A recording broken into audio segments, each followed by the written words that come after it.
Well, Super Bowl week is already here. Matthew Stafford has won his first MVP. Mike Vrabel, the coach of the New England Patriots, already taking the Patriots to new heights, over exceeding in some perception as he gets the Patriots to the Super Bowl. And women's college basketball in the high major level has ramped up to the point where it has brought some very entertaining matchups down into the second week of February.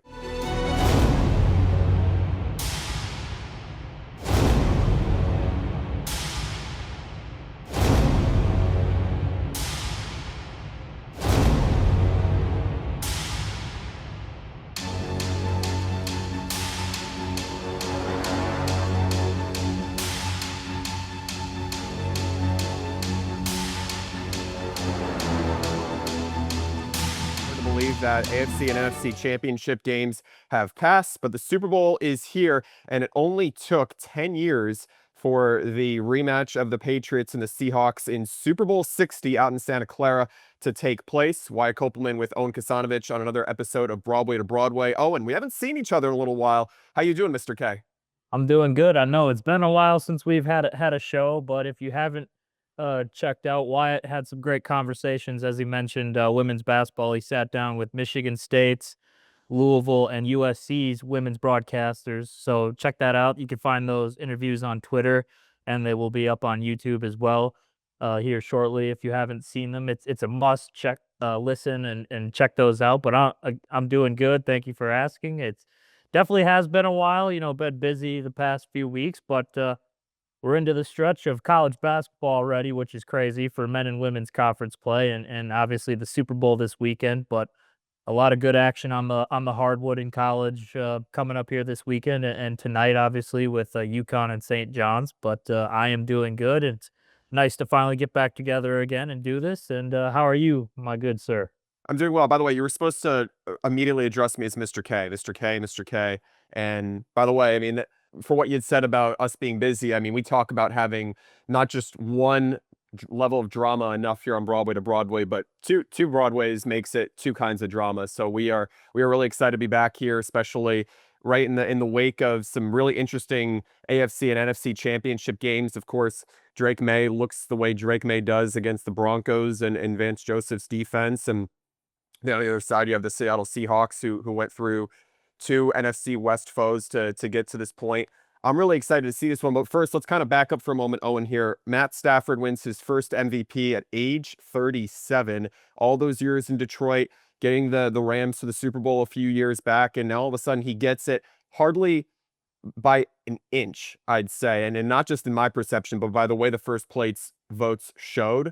This was the closest since 2003 when Steve McNair had battled it out for an MVP. So you have 24 first place votes for Matt Stafford, and then for Drake Maye, 23. Mind you, Drake Maye is only in his second year of football. He's kind of always been an aw shucks guy, but now aw shucks may power him or take him into winning the MVP next year.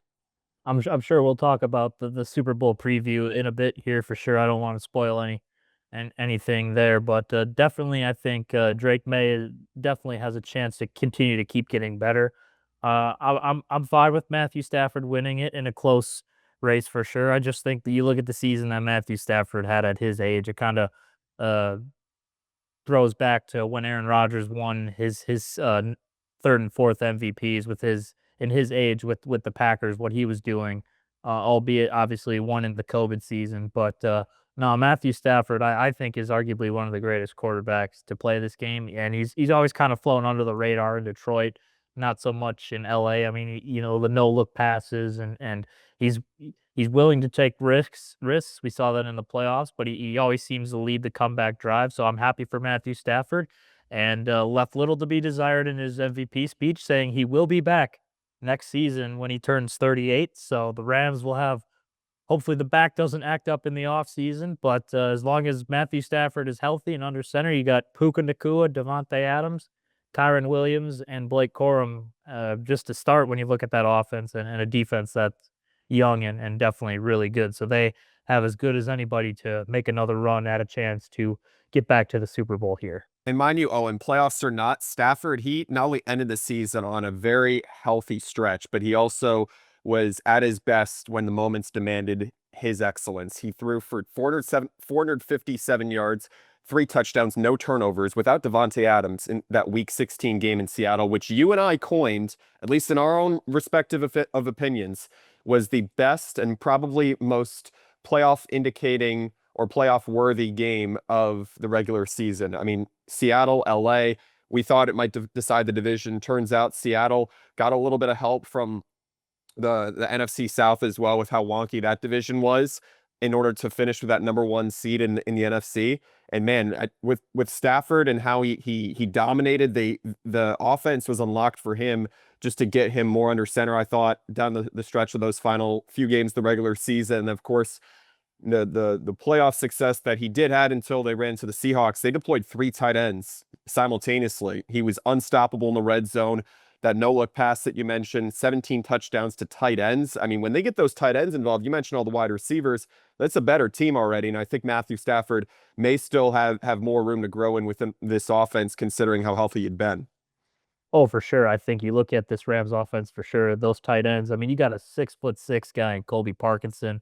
A healthy Tyler Higbee would go a long way as well, and then whoever else they can deploy at that position. But yeah, I think the sky's still the limit for this team. You know, if they can bring back a majority of these guys, and obviously Devontae and Nakua are on the team. You got Kyron Williams and Blake Corum as well. You know, just gonna can the offensive line protect Stafford? That's always been the biggest key. But you know, for sure, the way this Rams team played this season and the way they're able to use all these different pieces that they have on offense. I mean, it only feels like they can bounce back next year and make another run at it. I know everybody kind of starts from square one, besides the winner of the Super Bowl, obviously. Even they go back to square one at the end of the year, obviously. But there's only one team that's happy at the end of this season, and there's 31 losers essentially that have to kind of take all that momentum they built during this NFL season and kind of go into the offseason and say, hey, wait, where can we get better? How can we make improvements? And you make another run at it. So it'll be interesting to see how the Rams do that. And especially losing Mike LaFleur, who's now the coach of the Arizona Cardinals. So they're going to have to find, you know, however they mix up their staff there with replacements there. But no, I definitely think the Rams, at least in my opinion, are a top 3 team in the NFC. I know a lot of people are going to just throw Seattle, whether they win the Super Bowl. Maybe if they lose, they won't necessarily put them in that top 5. But I do think they're still warranted to be there. But right now, it sounds like a lot of conversations about a healthy Packers team and a Ram squad that are would probably be, I don't want to necessarily say favored, but probably have the best chances, I would say, to maybe make it to the Super Bowl out of the NFC. That's probably a fair estimation. And you talk about starting from the bottom. No more team than the Seattle Seahawks has had to embrace that since the Pete Carroll era ended, and Mike McDonald now only in his second year with the Seahawks. Not I don't know how probable or plausible it would have been for the Seahawks to get to the Super Bowl this quickly, just 11 seasons shy of the interception. I mean that's what's replayed in everybody's mind this week as dominant as Drake Maye has been. The Patriots defense, Malcolm Butler, an undrafted rookie out of West Alabama, moment of his career, his first pick off of the Seahawks. I remember they'd given it to Marshawn Lynch twice, had it at the one, and in the middle of the moment, cuts him off, pick of the century probably. And here we are just in 2025. And not to mention, of course, the year before that, the Seahawks, they go 13-3 to win the Super Bowl. An excellent offensive team. They were a 400-point team on the season, Owen. And now who knows how well Drake Maye does, because the Seahawks defense may just be as threatening as anybody in the league, as we've talked about all season, despite the fact that Maye is the 4th quarterback since 2000 to win all 3 of his first playoff starts. Yeah, he necessarily hasn't played great, you know, but I still think why I like the Patriots, and I know a lot of people are counting them out in this Super Bowl because of that Seahawks defense and Sam Darnold, the way he's played. Mike Vrabel teams don't quit. They know how to play their game. You know, my thought process going into this Super Bowl is it could be a low scoring 16-13 type game. You know, I obviously want some excitement. You know, you don't want the game to be boring, but no, I think it's amazing that Drake Maye in just his second year with Mike Vrabel as a head coach and the way this offense has worked has looked really well with their two tight ends and Hunter Henry and Austin Hooper, and you got obviously Stephon Diggs and Travion Henderson and Ramondre Stevenson in that backfield. But the Patriots defense is definitely just as good, I think, as the Seahawks defense. You mentioned, we got this matchup 10 years ago. I'm not sure what the rooting interests are going to be, and I can understand for fans wanting to see Seattle win with Sam Darnold, his grandpa being the Marlboro man, and not wanting to see another Patriots dynasty too soon. But I got to be honest, I'm rooting for the Patriots, and it's not because we throw our allegiances and we root for our teams. I'm a Packer fan, and sometimes I see the highlights, and it's hard to bring up when the Seahawks are playing in recent NFC Championship games, or we have on this day in 2014 in the NFC Championship game that amazing comeback by Seattle. So I, I guess I'd say I'm a little salty towards Seattle, and I guess I don't want to see Sam Darnold get a ring before Jordan Love because it's been 15 years since the Packers have played in the Super Bowl. So I guess if I'm gonna be honest, I would be salty if the Seahawks won because they are a little bit of a rival, but you know, just in that sense that they beat us that time. But since we played them in the playoffs, we've gotten the better of them. But I, I'm okay, I guess, if the Patriots win. I know people don't want to see another dynasty, but I really like Mike Vrabel, and I think it'd be a really cool story that he takes. I don't know if I necessarily call it his dream job, but being a former Patriot, I think it's pretty awesome that he's coaching the team he once played for, and after being ousted by the Titans with a disagreement in GM and role and coach, I think it'd be quite the story for him to come back to the NFL and in his first year win a Super Bowl. This has also been a breakout year for Hunter Henry in some aspects. Owen, 7 touchdowns. He averages nearly 13 yards a catch. So clearly not the most volumized receiver in that offense, but the impact plays that he makes at certain points of the game get a key first down, especially take a little bit of pressure off of that run game, get them moving toward the sticks a little bit. He's had some really key catches for them this season. And then on the flip side, what might be the most challenging aspect for the Seahawks offense is the Patriots' run defense hardly allows 4 yards per carry, and that could be a problem for Kenneth Walker, who's obviously had to step up for Zach Charbonnet as he's been injured throughout this playoff run. Yeah, it's going to be interesting to watch the run game on both sides. I think Seattle too. Obviously, their defense is really good in both the pass and the run for sure, and they can get after you. And the key is going to be Drake Maye playing in a. I haven't checked the weather for Santa Clara this coming weekend and Sunday, but I think it's supposed to be nice. It's not going to be like snow or rain that he's had to play in. But we know Drake May's had a hard time holding on to the football as far as fumbles lost in this playoffs, and that'll be a big key because Leonard Williams and company off the edge, DeMarcus Lawrence, they're going to try to strip that ball out of Drake May's hands. So that's going to be a big key. And then obviously the run game for the Patriots. We've seen Ramondre Stevenson have a good playoff run here as far as yards per game here in the playoffs. He's rushed for 60 plus yards twice. He did it in the AFC Championship game and then in the divisional round as well on 15 to 16 carries. So he's been effective when he's ran the ball, but that's going to be a big key. And I'm sure they want to incorporate Travion Henderson as well. So you could probably expect a couple screenplays to try to keep the Seahawks defense off balance for sure. Something that I think could throw Sam Darnold off balance is how he fares against the Patriots secondary as well. Owen, we talked about the Patriots run game, especially how they can block a lot of running lanes for Walker, who's averaged 4.7 yards per carry throughout the playoffs, has 256 yards of total offense in the playoffs alone, 4 rushing touchdowns, but he's got to work for his yards. At the same time, Darnold has played through an oblique injury the past 2 games, as you know. Really impressive, I thought, against the Rams. He had only 11 incompletions, nearly 350 yards, 3 touchdowns in the NFC title game. Says a lot about his individual trajectory and the amount of gas he has left in the tank to try and will the Seahawks to the Super Bowl. If the offense can't do it alone, they can rely a lot on the defense. But also, I think how soon the Jets moved on from Darnold. I mean, you want to ask about what you think Gerard Mayo's doing this postseason while he's probably on the couch somewhere in the middle of Massachusetts, if not for at his permanent dwelling. But man, you think about what he's doing down in East Rutherford, New Jersey, just reminiscing over all the stormy times that and the lack of continuity that Darnold's had in his short-lived experience with that franchise too, man. Yeah, Sam Darnold's not seeing ghosts, that's for sure.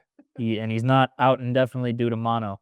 So he's completely revitalized his career, and good for him because I felt like he always had talent coming out of USC. Like I thought he was one of the top 3 quarterbacks in that draft class for sure. And to kind of see it to starting to come to fruition for sure. He's definitely gonna be a starter for probably the next 5 to 7 years at least. He's not that old in retrospect. I think he's relatively young. I think he's like 30, something like that. So he has time to play and he has time to keep building on the trajectory of his career here that he's turned around, especially with Seattle, that contract that they gave him that many people were like, that's crazy. Why would you sign Sam Darnold? They traded Geno Smith to the Raiders, but everything checked out. The Seahawks obviously had a plan, and here they are in the Super Bowl. Jackson Smith and Jigba off offensive player of the year. So, Sam Darnold, if he wins the Super Bowl, and goes out there and plays well, I think that'd be quite a tremendous story for sure. And again, you touched on Kenneth Walker. Yeah, he's been a real force in the playoffs for sure, and they like to use him in the pass game as well. So that puts a lot more on his shoulders as well. So there's gonna be a lot of fun matchups to look for. Excuse me, on the field on Sunday, I think it's gonna be a low scoring game, but I just want some good action. I want to be there more for the game as well than just the commercials as a fan that doesn't have a team in the Super Bowl. Something that I don't think enough people know is the Seahawks have actually won 3 in a row against the Patriots. However, New England, 28-24 win in Super Bowl 49. Here we are, 11 of them later, right after Malcolm Butler intercepted Russell Wilson, 20 seconds left at the Seattle 1. Each of the past 6 games between these teams, 7 or fewer points of a difference. Patriots in their 12th Super Bowl appearance, but they're just 6-5 in their previous 11. If the Patriots win, they break a tie with the Steelers for the most Super Bowl wins in NFL history, as I'm sure many already know. But New England, here's something you may not know, Owen, either. New England would join the 81 49ers, the 99 Rams, the 01 Patriots, the 17 Eagles, and the 20 Buccaneers as the only teams to follow up a loss with a Super Bowl victory, at least a losing record that is. So if anything transforms this franchise, it's a Super Bowl, and that's how the Patriots run. It's feast or famine really, and they found the right replacement with the Coach of the Year, Mike Vrabel, for Drake Maye. All right, well why don't we change our gears a little bit to figuring out what's going on right now in women's college basketball. We'll discuss some men's games that have been very captivating as of late, most notably 6th ranked Gonzaga actually losing on the road to Portland. The Zags looking for that first NCAA title under Mark Few. They go to Oregon State this Saturday. And man, that was an interesting game alone, following up on what had happened between the first of 2 matchups between Gonzaga and St. Mary's on Saturday. Oh, and we'll get to that in a little bit. But man, we had talked a little bit about it off the line here. The meaning of the first place battle, 2 undefeated teams in the ACC. First place in the ACC on the line last night at the KFC Yum Center, right up the road from you, Owen. What a game it was. Louisville had missed each of its first 8 shots, trailed 15-0 against the lower-ranked Duke Blue Devils. And I honestly didn't know how Louisville would respond, knowing that they had so much momentum offensively that had carried them into a 14-game win streak. Talked about it with Louisville Cardinals radio women's basketball broadcaster Nick Curran earlier in the week. He said the way that this team starts, whether it's Tajana Roberts coming off and getting a lot of points early, or whether it's Amari Berry, the sophomore guard coming off the bench and getting this team in a high gear on both ends of the floor. Louisville was a really, really good play last night. Actually took the lead by 3 late in the fourth quarter before Duke just rallied off some key buckets. Tyna Mayer had a game of a season. But Louisville ultimately loses to the Duke Blue Devils, and came as a little bit of a surprise again because both teams were undefeated in the conference. but 17th ranked Duke prevails 59-58 over 6th ranked Louisville. So Duke is the only team left undefeated in the ACC. Oh, and that was a really good matchup to watch, I thought, and it could be a preview, honestly, for an ACC tournament title game. 100%. I mean, it was low scoring defensive battle, a huge block late from Toby Fournier that sealed the deal. Yeah. Uh, that helped them prevail, and that first quarter really proved to be the difference. With Duke leading 23-11 after one, I think that for Duke, especially being on the road, getting out to a fast start is definitely something that helped them out, and they were able to hold off Louisville, who, with that big win streak, that's something that it stinks to lose a tough game like this at home to have your first loss in conference play, but the way they're looking throughout the season, I think they'll be fine, and they'll definitely be a team that can make a run come March here as they finish out their conference play in the ACC. But yeah, Kara Lawson, I remember when they hired her as the head coach for Duke, for the Duke women. That was a really smart hire, just because she has a lot of basketball knowledge and she will bring good talent to the Blue Devils, and so far it's worked out, and we'll see how much of a run they can make in the tournament this season. Something Lawson noted to the reporters after the game in Louisville was how impressed she was by the team's resilience. Louisville tied the game on an and one from guard Raina Scott, and then double doubles machine Laura Ziegler, arguably the best big in the ACC besides Toby Fournier. One of them may be ACC Player of the Year, but Ziegler hits a key three, and she didn't have the best game offensively. And I thought this was more of a game that she dominated off the stat sheet. She had 11 points, 8 rebounds, and 3 assists. But again, not the greatest shooting night for Louisville, just 33% from the floor. Duke was a little bit better at 42.5%. But where I thought Duke won the game, aside from the 19 turnovers it committed, was the rebounding battle. It got 8 offensive rebounds, out rebounded Louisville by 4, and it hit its foul shots too. Louisville missed 7 at the stripe, and I think that's what makes the difference ultimately in March. I mean, you know this on the men's or women's side, really. A definition of a good quad one win is how well you can obviously rebound, how you can limit second chance points, but how well you hit those free throws. I mean, it seems like at least half the games decided in these late round games, whether it's the Sweet 16 or even the Final Four, if you don't hit more than if you miss more than 5 foul shots, that comes back to burn you. Speaking of burns, what a win it was for Texas women's basketball last night. It was 5 straight shots and 9 of 10 late, as the Longhorns got a great game out of both freshman guard Aaliyah Crump and their star forward Madison Booker, as Texas just fades out LSU late, 77-64 in Austin. It was a great game for the Longhorns. They got the crowd they wanted at the Moody Center. It seems like they rode a lot of momentum off some key scoring. LSU took the first game in Baton Rouge this season by 5, but probably one of the most compelling SEC matchups that fortunately got 2 games in this season series this year. Yeah, for sure. I think LSU and Texas are probably probably top 5 in the SEC, I would say, as far as teams in that conference. When you look at them and you look at their seasons as a whole, the thing that worries me about LSU, and when I watch them sometimes, is like, I know they have the talent needed to make a run in March, but they sometimes lose games or don't play as well as they should.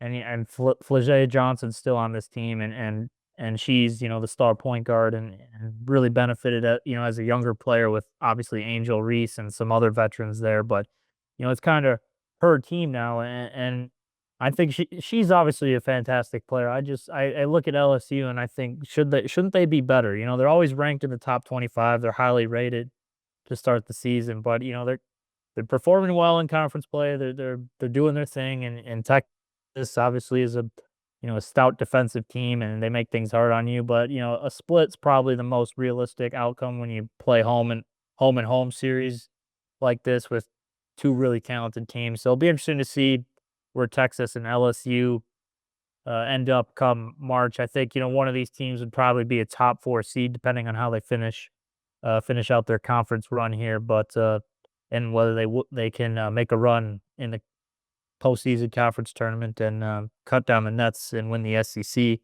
and get ready to make a nice run in March because these teams definitely have the talent. I think again the one thing that scares me with LSU is they kind of seem to have a bad game every once in a while where things aren't clicking either on offense or the defensive end. Well, LSU women's basketball is certainly still a team to contend for a 1 seed, if not through a 1 through 4 to host, which it likely still would. LSU now 7-3 in SEC play, 21-3 overall. It is an LSU team that looked very, very dominant in the early second quarter, took the lead there. But then as soon as it took the lead, or at least as quickly as it seemed like LSU grabbed the lead, Texas grabbed it right back. Pretty much disruptive for Texas to thwart anything the Tigers had for a late run. And LSU's lost the first since the beginning of January. So now it has 3 losses in SEC play. And crazy to think that even after losing its first 2 league games, that it's probably still a spot to host, if not be a 5 seed and pull off a couple of key wins in that first weekend. And LSU's defense, if anything, probably something to address here. Also, something to note, LSU is a great team right now. At the end of the third quarter, LSU was within 4 and just didn't have enough offense to pull away either and make it a high-scoring affair.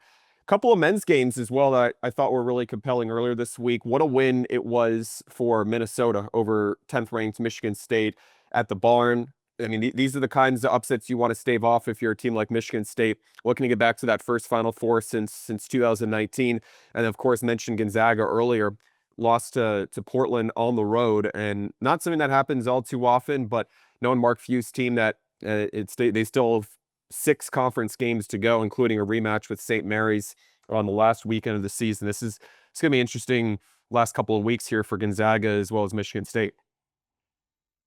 Yeah, it's always like the Big Ten. There's no easy game. I think ourselves obviously. You being a Michigan State fan, me being obviously Wisconsin, we know a lot about Big Ten basketball, right? And obviously, you went to the University of Miami, so you know a lot in the ACC as well. So you know how the league kind of plays out. In the Big Ten, there's no off nights. Like you can always look at the standings. You'd be like, okay, well, Maryland's got one conference win. They're terrible, so this should be an easy game. No, you throw that out the way when you get to the second half of the Big Ten. And, I mean, maybe there's some teams at the start of conference play that you're like, okay, they're not as good, obviously, and they're gonna struggle. They're gonna be at the bottom of the pack. But when you look at the Big Ten, you can have a team, and I'm just gonna throw this one out there, but like Wisconsin, who lost to TCU and Villanova, wasn't playing good coming into conference play, won their first 2 conference games, then they got to play Michigan, right? Well, Michigan's a national title contender. They're the best team, right? Well, you're looking at Wisconsin and like, okay, they're on the tournament bubble as we enter, early February, late early March, mid March, right?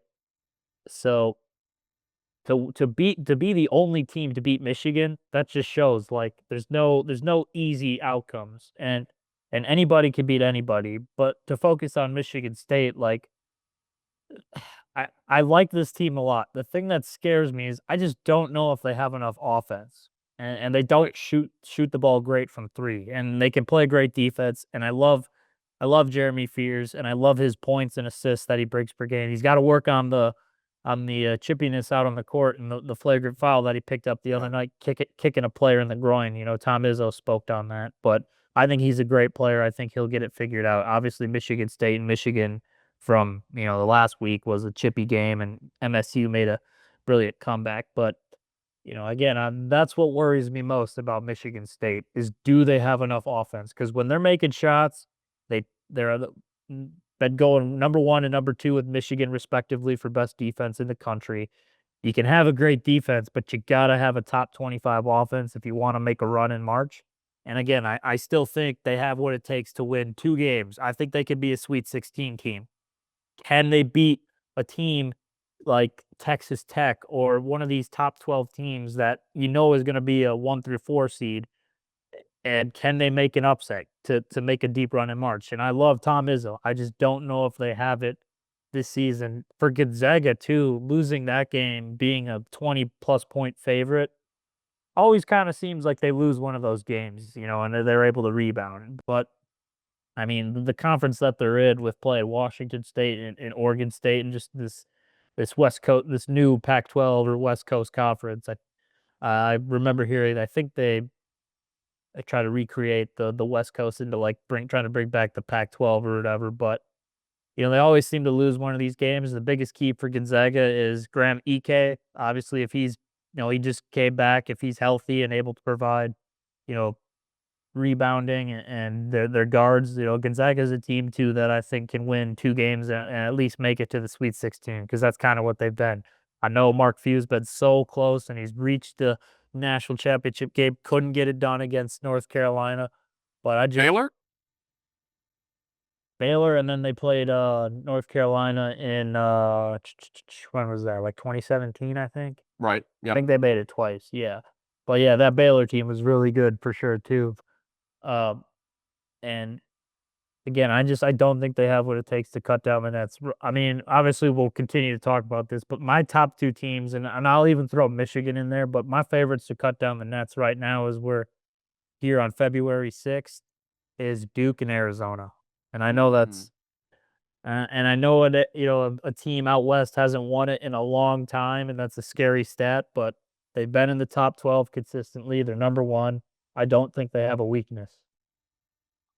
Well, Gonzaga lost a barn burner by 7, 87-80 at Portland. Grant Ike, what a game it was for him, as you mentioned, the former Wyoming transfer, double-double machine. He's one of the best players in the WCC, well in contention for Conference Player of the Year. He had 24 points, 10 rebounds for Gonzaga.